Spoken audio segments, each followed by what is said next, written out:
Comptonian Folktale. Once upon a time there lived a whore of meager wages and of meager hope, who walked the streets of Compton every night in search of tricks to fill her veins with dope. And every night those men did surely come to feast upon her flesh and weary bones, that every morning woke to alley streets laden with trash and everything she owns.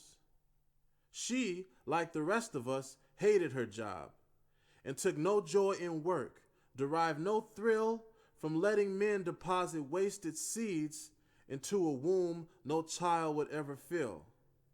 One morning, after her crack-induced sleep, she lifted herself from that alley floor and screamed with every fiber of her frame, "It's over. I can't live like this no more." She took her earnings from the night before and walked into the Goodwill right off Brutes, where she bought 3 nice dresses and 2 pair of stockings to go with her hooker boots.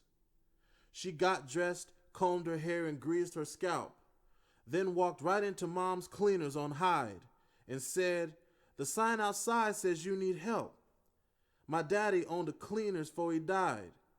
I worked there 13 years cleaning them clothes, and if you let me work here, you gonna see I'll be the best employee that you got. Please, ma'am, give me this job. Just trust me." She looked her up and down, then crossed her arms and said, "Who the hell do you think you are? You think just because you bought a dress, these folks don't know you sell your ass behind that bar? Every night, my husband leaves my house and spends my money in your alley streets, then brings your stink into our marriage bed and marinates your sweat in my white sheets. Listen to me good. Unlike my man, I'd never give my money to a whore.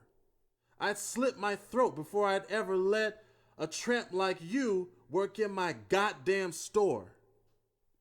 She walked out of that place with head hung low, then marched to Jerry's Liquor up the street and bought a pint of vodka, which she took back to her alley home to claim her seat.